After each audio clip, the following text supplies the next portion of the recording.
Hello दोस्तों, मेरा नाम है एके और आज मैं आपके लिए लेकर आया हूँ सस्पेंस और थ्रिलर से भरपूर एक मूवी। इस मूवी का क्लाइमैक्स आपके होश उड़ा देगा। तो हो सके तो वीडियो को पूरा देखें और आपने अगर चैनल को सब्सक्राइब नहीं किया तो प्लीज कर लीजिए और बेल आइकन को भी दबा दीजिए। तो चलिए शुरू करते हैं। मूवी की शुरुआत में हमें एसीपी अब्राहम ओज़लर को देखते हैं, जो अपनी बीवी और बेटी के साथ वेकेशन में आए थे। इसी वक्त इस एरिया के लोकल स्टेशन से कॉल आता है कि एक होटल में दो फॉरेनर्स का खून हो गया है, इसलिए आप प्लीज यहाँ आ जाइए। ये सुनकर ओज़लर वहां जाने के लिए निकलता है। जाते वक्त वो पुलिस कंट्रोल रूम में कॉल करके कहता है, तुम लोगों को पता था ना मैं वेकेशन में हूँ, तो तब भी तुम लोगों ने मेरा नंबर लोकल पुलिस को क्यों दिया? तो फिर हेडक्वार्टर से कांस्टेबल बोलता है, सर, हमने किसी को भी आपका नंबर नहीं दिया। यह सुनकर अब्राहम तुरंत अपनी गाड़ी घुमाता है और जाकर देखता है कि किसी ने उसकी बीवी और बेटी को किडनैप कर लिया है। असल में ये किडनैपिंग विनीत नाम के एक आदमी ने की थी। कुछ समय बाद पुलिस उसे पकड़ लेती है और पूछताछ के दौरान वो बताता है कि एक बार मुझे ओज़लर ने गांजा बेचने के लिए गिरफ्तार किया था। उसी बात का मैंने बदला लिया है। और कहता है, मुझे इतना याद है कि मैं उसकी बीवी और बच्चे को बेहोश करके एक जगह ले गया और उन दोनों को जान से मार के उन दोनों की लाश के टुकड़े टुकड़े करके उनको मिट्टी में गाड़ दिया। मैं उस वक्त बहुत ज्यादा नशे में था, इसलिए मुझे याद नहीं कि मैंने उन लोगों को कहाँ गाड़ा है। अब इस बात को 3 साल बीत जाते हैं और ओज़लर को अब तक पता नहीं चला था कि विनीत ने उसकी बेटी और पत्नी की लाश को कहाँ दफनाया है। इसलिए आज भी वो विनीत के लिए खाना लेकर जेल में जाता है, ताकि विनीत उसे बता दे कि उसने ओज़लर की बेटी और पत्नी को कहाँ गाड़ा है। पर विनीत हर बार एक ही बात बोलता है, सर, मैं उस टाइम नशे में था, इसलिए मुझे कुछ याद नहीं है। अब इस घटना के बाद से ओज़लर ठीक से सो भी नहीं पाता था। इसके बाद हमें गणेश नाम के एक सॉफ्टवेयर इंजीनियर को दिखाते हैं और गणेश जब अपने काम से घर जा रहा होता है, तभी एक मिनी वैन उसे टक्कर मार देती है और साथ में एक एम्बुलेंस ड्राइवर को कोई फोन करके इस घटना के बारे में बताता है। तो एम्बुलेंस वाला वहां आकर उसे हॉस्पिटल लेकर जाता है, जहां पर डॉक्टर उसका इलाज करते हैं और गणेश अब खतरे से बाहर था। साथ ही गणेश का आज बर्थडे था, इसलिए उसकी वाइफ डॉक्टर के कहने पर एक केक लेने जाती है ताकि गणेश को अच्छा महसूस हो। और जब वो केक लेकर गणेश के रूम में जाती है तो वो देखती है कि गणेश को किसी ने मार दिया है।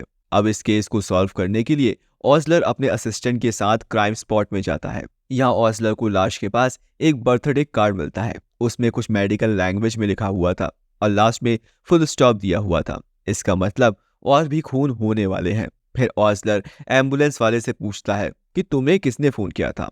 एम्बुलेंस वाला बोलता है, मुझे एक नंबर से कॉल आया था और कहा गया कि इस जगह में एक एक्सीडेंट हुआ है। तब ओज़लर एम्बुलेंस वाले का फोन चेक करता है तो उसे पता चलता है कि एम्बुलेंस वाले को किसी ने इंटरनेट से कॉल किया था। यह ओज़लर को यह पता चलता है कि गणेश को मारने वाला और बचाने को इन्फॉर्म करके स्पॉट में बुलाने वाला एक ही इंसान है। फिर डॉक्टर अरुण से पूछताछ की जाती है। अब हॉस्पिटल में गणेश के पिता आते हैं तो ओज़लर के पूछने पे गणेश के पिता बताते हैं कि मेरा या मेरे बेटे का कोई दुश्मन नहीं है। अब यहाँ हमें रवि नाम के लड़के को दिखाया जाता है, जिसे कुछ लोग बीच रास्ते में रोक के मारने लगते हैं। तभी वहां पर एक मिनी वैन आती है और रवि को मारने वाले उसे देखकर भाग जाते हैं। फिर वैन का ड्राइवर रवि को अपनी गाड़ी में हॉस्पिटल के सामने छोड़कर चला जाता है। फिर हॉस्पिटल के लोग उसे अंदर ले जाकर उसका इलाज करते हैं और जब रात को रवि आराम कर रहा होता है तो अंधेरे में वो मिनी वैन वाला आकर उसे भी मार के चला जाता है। यहाँ भी पुलिस को बर्थडे कार्ड मिलता है। फिर पुलिस रवि के घर पहुंचती है तो वो देखते हैं कि रवि का बाप रंगनाथन तो एक नशेड़ी है, जिसे अपने बेटे की मौत का कोई दुख नहीं था। पुलिस के पूछने में रवि की मां बताती है कि रवि के कई सारे दुश्मन थे। फिर हमें मूवी में एक और इंसान को दिखाया जाता है जिसका नाम प्रकाश था। प्रकाश एक होटल चलाया करता था। प्रकाश के होटल के बाहर वही मिनी वैन आकर रुकती है और उसमें से एक आदमी निकल के प्रकाश से मिलता है, यानी कि प्रकाश उसे जानता था। फिर वो प्रकाश को एक लड्डू खाने को देता है और प्रकाश वो खा लेता है। अब लड्डू को खाने के कुछ देर बाद प्रकाश बेहोश हो जाता है और जब डॉक्टर उसका सीटी स्कैन कर रहे थे तभी हॉस्पिटल की पावर कट हो जाती है। तो डॉक्टर जब लाइट को ठीक करने जाते हैं तब वहां एक आदमी आकर प्रकाश का खून करके चला जाता है और जब डॉक्टर प्रकाश को फिर से देखने आते हैं तो वो उसे मरा हुआ पाते हैं। तो तुरंत डॉक्टर पुलिस को फोन करते हैं। अब जब ओज़लर प्रकाश की बॉडी को देखता है तो उसे प्रकाश के हाथ में एक कट मिलता है और उस कट के पास नीले रंग का कुछ था। अब इस नीले रंग के बारे में दोस्तों हमें बाद में पता चलेगा। ओजला अब रवि और प्रकाश को मारने वाले आदमी को सीसीटीवी में देखता है। उन दोनों के चाल ढाल को देखकर ओजला को समझ आ गया था कि कातिल एक ही इंसान है, पर सीसीटीवी में उसका चेहरा नजर नहीं आता है क्योंकि वो मास्क पहने था। अब ओजला प्रकाश के पिता से बात करता है और प्रकाश के पिता बताते हैं कि हमारे बिजनेस के चलते हमारे कई सारे दुश्मन हैं। प्रकाश के पिता का नाम सेल्वा है। सेल्वा के घर में ओजला को एक मेडिकल की बुक मिलती है। ओजलर के पूछने पे सेल्वा ये बताता है कि ये बुक मेरी भतीजी की है। फिर ओजलर प्रकाश के सर्वेंट से पूछताछ करता है। ओजलर उनसे पूछता है प्रकाश के बेहोश होने के पहले उससे कोई मिलने आया था। तो वो कहता है कि बॉस 1-2 साल से एक आदमी से लड्डू ले रहे थे, वही बॉस से मिलने आया था। और उस आदमी का पता तो हम लोग नहीं जानते हैं, पर बॉस उस आदमी को पैसे बैंक के थ्रू ट्रांसफर करते थे। अब बैंक जाने के बाद ओजला को पता चलता है कि ये अकाउंट जिसका था वो 2 साल पहले ही मर चुका है। अब बहुत छानबीन के बाद ओजलर को ये भी पता चलता है कि जब गणेश का एक्सीडेंट हुआ था तो उसी दौरान वहां से एक और ट्रक वाला गुजरा था। फिर उस ट्रक ड्राइवर को पुलिस स्टेशन लाया जाता है और ट्रक वाला बताता है मैंने गणेश की लाश के पास एक आदमी को देखा था और जब मैंने उसे पूछा था कि आपको मदद चाहिए तो उसने एक अजीब डिवाइस अपने गले के पास रखा और बोला मैंने एम्बुलेंस को कॉल कर दिया है, तुम यहाँ से जाओ। फिर मैं वहां से चला गया। अब जो डिवाइस उस अनजान आदमी ने अपने गले के सामने रखा था वो डिवाइस गूंगे लोग बोलने के लिए इस्तेमाल करते हैं, यानी कि कातिल बोल नहीं सकता है। अब ओजलर जब उन बर्थडे कार्ड को अच्छे से रिसर्च करता है तो उसे पता चलता है कि इस कार्ड में लैटिन शब्द में लिखा था। अब फॉरेंसिक डॉक्टर कहता है ऐसी लाइन मैंने कोचीकोडी हॉस्पिटल में देखी है। अब ओजलर उस हॉस्पिटल में पहुंचता है जहां उसे पूरा सेंटेंस लिखा हुआ मिलता है। फिर ओजलर वहां की टीचर से पूछताछ करता है और उनसे पूछता है कि यहाँ हाल ही में कोई खून हुआ है क्या। तो टीचर बोलता है मैं यहाँ 20 साल से हूँ या ऐसा कुछ नहीं हुआ है। अब ओजलर को पता चलता है कि वो बोलने वाला डिवाइस शहर में 100 लोगों ने खरीदा है। अब वो 100 लोगों की जांच जब करता है तो उन्हें एक सस्पेक्ट मिलता है जिसका नाम कृष्णदास था। अब ओजला कृष्णदास से मिलने उसके घर पहुंचता है तो वहां कृष्णदास की मां बताती है कि कृष्णदास एक बहुत अच्छा सिंगर था। एक दिन उसके गले में एक गांठ उभर आई जिसकी वजह से उसको ऑपरेशन करना था और ये ऑपरेशन कोचीकोडी मेडिकल कॉलेज हॉस्पिटल में हुआ था। मगर इस ऑपरेशन में कृष्णदास की आवाज ही चली गई। अब उसे बोलने के लिए एक डिवाइस का इस्तेमाल करना पड़ता है और वो कई सालों से घर नहीं आया है।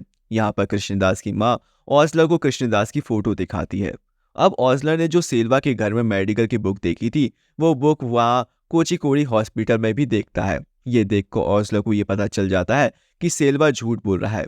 फिर रिसर्च करने पर ओजला को ये पता चलता है कि सेल्वा पीजी मेडिकल कॉलेज का एक स्टूडेंट था जिसने बीच में ही ड्रॉप कर दिया था। सेल्वा 1989 का बैच का स्टूडेंट था। यही नहीं, पहले जो गणेश का खून हुआ था उसका पिता शिव कुमार भी उसी बैच का हिस्सा था और उसी साल 1989 में कृष्णदास का भी ऑपरेशन हुआ था जिसमें उसकी आवाज चली गई थी। हो सकता है कृष्णदास उसी का बदला ले रहा है। अब रिसर्च करने में यह भी सामने आता है कि सेल्वा शिव कुमार के अलावा वहाँ अलेक्जेंडर और जेवियर्स नाम के डॉक्टर्स भी उसी बैच में थे और रवि के पिता रंगनाथन भी उसी समय हॉस्पिटल के वार्ड बॉय थे।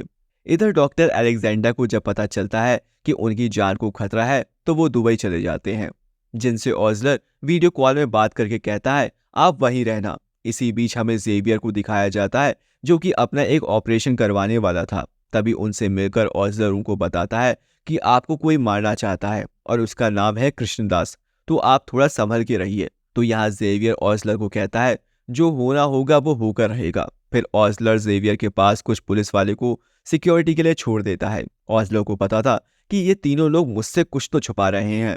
फिर ओजलर के जाने के बाद जेवियर सेल्वा को फोन करके बोलता है कि वो मुझसे पूछताछ करने आया था और उसे शक हो गया है हम पर मैंने उसे कुछ भी नहीं बताया।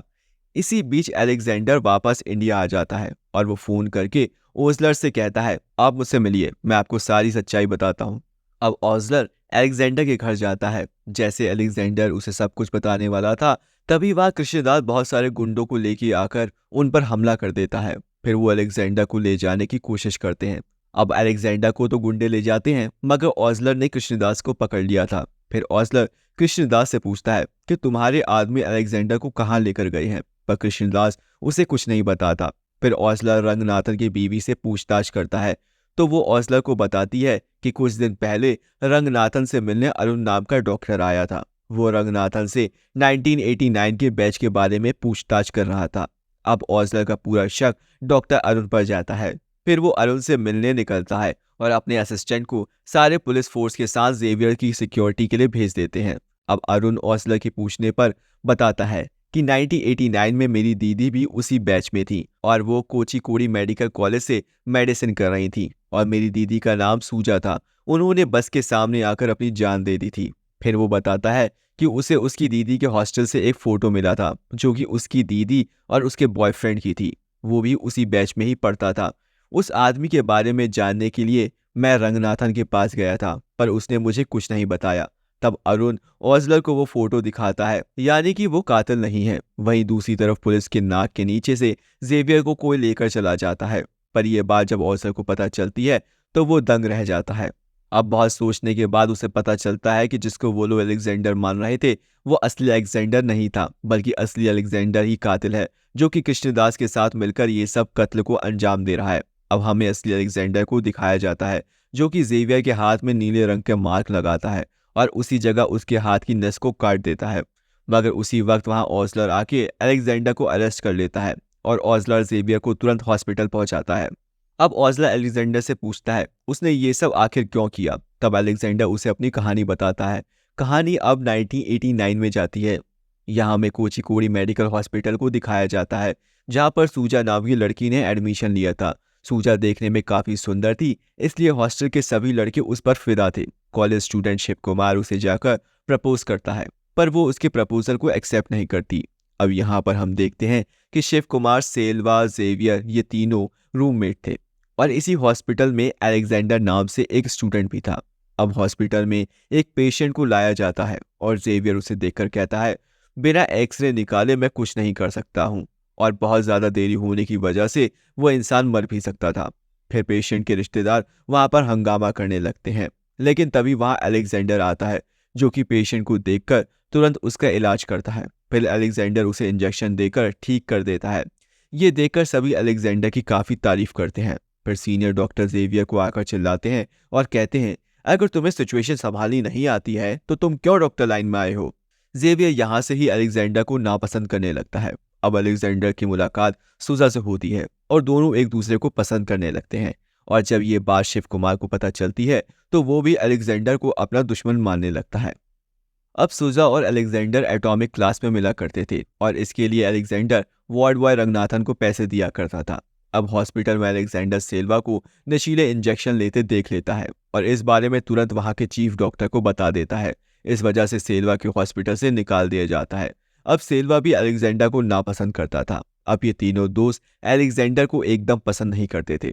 अब कृष्णदास का केस इस हॉस्पिटल में आ जाता है जिसके गले के एक छोटा ऑपरेशन होना था। इस ऑपरेशन को करने के लिए सीनियर डॉक्टर जेवियर और अलेक्जेंडर को कहते हैं। ऑपरेशन के दौरान जेवियर जानबूझकर कृष्णदास के गले की नस काट देता है जिसकी वजह से कृष्णदास की आवाज चली जाती है। इसमें अलेक्जेंडर की कोई गलती नहीं थी। तब भी उसको 1 महीने के लिए रेस्ट्रिकेट किया जाता है और जेवियर पर बैन लगा दिया जाता है कि वो कभी भी जिंदा इंसान पर कट नहीं लगा पाएगा। अब ये तीनों अलेक्जेंडर से बदला लेना चाहते थे, इसलिए ये तीनों रंगनाथन को कुछ पैसे देकर अलेक्जेंडर को बुलाकर लाने को कहते हैं। अब रंगनाथन जाकर अलेक्जेंडर को कहता है सोचा आपका एटॉमिक क्लास में इंतजार कर रही है। और जैसे ही अलेक्जेंडर एटॉमिक क्लास में जाता है तो ये तीनों उसे पकड़ के नशीले इंजेक्शन लगा देते हैं और उसका एक्सीडेंट प्लान करते हैं जिसमें अलेक्जेंडर को काफी चोट आती है और वो कोमा में चला जाता है। और ये सब जब सुजा देखती है तो वो अलेक्जेंडर की इस हालत में नहीं देख पाती और बस के नीचे आकर अपनी जान दे देती है। हालांकि अलेक्जेंडर की माँ उसकी काफी ख्याल रखती है और इससे वो जल्दी ही ठीक हो जाता है, लेकिन उसको सुजा के अलावा कुछ भी याद नहीं था। उसकी माँ भी उसे छोड़कर जल्द ही भगवान के पास चली गई। फिर कुछ सालों बाद अलेक्जेंडर ने टीवी पर कृष्णदास का इंटरव्यू देखा जिसमें वो बता रहा था कि डॉक्टर की लापरवाही की वजह से वो अब बोल नहीं सकता। ये सब देख अलेक्जेंडर को सब याद आ जाता है और फिर वो कृष्णदास से जाकर मिलता है। अब ये दोनों ने मिलकर उन सभी से बदला लेने की ठानते हैं। ये दोनों चाहते थे कि उन्हें इस चीज का दर्द पहुंचे, इसलिए ये लोग उनके बच्चों को निशाना बनाते हैं। जेवियर की बेटी अमेरिका में थी, इसलिए वो उसे नहीं मार पाए, इसलिए वो जेवियर को मार के अपना बदला पूरा करना चाहते थे। ये सब बात बोलकर अलेक्जेंडर ओज़लर से कहता है मैं एक बार जेवियर से बात करना चाहता हूँ। तब जेवियर उससे बात करने के लिए तैयार हो जाता है। अलेक्जेंडर जेवियर को कहता है तुम्हें अपने किए पर अफसोस नहीं है। तो जेवियर कहता है मैंने कुछ किया ही नहीं तो मुझे पछतावा क्यों होगा। मेरी किस्मत बहुत अच्छी है और मुझे कुछ दिनों में सरकार से मेडल भी मिलने वाला है। तो अलेक्जेंडर उसे कहता है, ऊपर कोई बैठा है, वही तुम्हारा इंसाफ करेगा। अब जेवियर वहां से चला जाता है। अब जेवियर को मेडल मिलने वाला होता है, तभी ओस्लर को फॉरेंसिक डॉक्टर का कॉल आता है और डॉक्टर उसे बताता है कि तुमने जो ब्लू मार्क की रिपोर्ट मांगी थी वो आ चुकी है। वो असल में एक खास तरह का बैक्टीरिया है जिससे कातिल इसलिए इस्तेमाल कर रहा था कि अगर वो अपने शिकार को मारने में कामयाब नहीं हुआ तो 7 दिनों के अंदर उस बैक्टीरिया की वजह से उसकी जान चली जाए। इस बैक्टीरिया का कोई एंटीडोट नहीं है। ये सुनकर ओस्लर जब जेवियर को देखने जाता है तो वो देखता है जेवियर मर चुका है। अब अलेक्जेंडर ने अपने बदला ले लिया। अब जब सेल्वा की बीवी को पता चलता है कि उसकी वजह से उसकी बेटी की मौत हुई है तो वो सेल्वा को छोड़कर चली जाती है। उधर अपने बेटे के गम में शिव कुमार अपनी जान दे देता है। अब इस केस को सॉल्व करने के बाद पहली बार ओस्लर चैन की नींद सोता है। अगले दिन जब ओस्लर विनीत के लिए खाना लेकर जाता है तो उसकी मुलाकात कृष्णदास और अलेक्जेंडर से होती है। यहाँ बातों ही बातों में अलेक्जेंडर ओस्लर को कहता है, खूनी जब खून करता है तो वो चाकू से सारे निशान मिटा देता है, पर चाकू पर बोन रेसिड्यू रह जाता है। मानो अलेक्जेंडर ओस्लर को कुछ हिंट दे रहा है। फिर ओस्लर सीधा विनीत के पास पहुंचता है और वो दोबारा विनीत से अपनी बीवी और बच्ची के बारे में पूछता है, पर विनीत एक ही बात कहता है, मुझे याद नहीं है। फिर ओस्लर ये कहता है, चाकू में जो खून लगा था उसी को सबूत मान के पुलिस ने तुम्हें अरेस्ट कर लिया, पर उस चाकू पर किसी भी तरह का बोन रेसिड्यू नहीं मिला। अगर उस चाकू को केमिकल से भी धोया जाता तो उसमें बोन रेसिड्यू रह ही जाता। तुमने कहा था कि तुमने मेरी बीवी और बच्ची की लाश के टुकड़े टुकड़े कर दिए, मगर ये झूठ है। अगर तुमने ऐसा किया होता तो उसमें बोन रेसिड्यू रहता। अब ओस्लर कहता है, इतना तो पक्का है कि मेरी बीवी और बेटी जिंदा है, तो बताओ वो लोग कहाँ हैं। ये सुनकर विनीत जोर से हंस के बोलता है, आपने इतना पता लगाने में पूरे 3 साल बर्बाद कर दिए। मुझे तो इसी दिन का इंतजार था। आप बहुत बड़े ऑफिसर बनते हो ना, तो पता लगाओ वो लोग कहाँ हैं। और दोस्तों, ये मूवी यहीं पर खत्म हो जाती है। दोस्तों, डायरेक्टर ने हम लोगों को सस्पेंस में छोड़ दिया है और हमारे सामने कई सवाल खड़े कर दिए हैं, जैसे कि ओस्लर की बीवी और बेटी कहाँ हैं, उन्हें किसने इतने दिनों से किडनैप करके रखा है, और इस किडनैपिंग में अलेक्जेंडर का कोई हाथ है कि नहीं, या अलेक्जेंडर ओस्लर की बीवी और बेटी को ढूंढने में उसकी मदद करेगा। इन सब का जवाब हमें मूवी के दूसरे पार्ट में मिलेगा, तो इंतजार करिए दोस्तों दूसरे पार्ट आने का। और मुझे लगता है इस मूवी का दूसरा पार्ट और भी सस्पेंस से भरपूर होगा। तो यहीं पे मैं इस वीडियो को खत्म करता हूं। और दोस्तों, अगर आपको मेरा एक्सप्लेनेशन अच्छा लगा हो तो प्लीज़ चैनल को सब्सक्राइब और वीडियो को लाइक करना मत भूलिएगा। Thank you so much.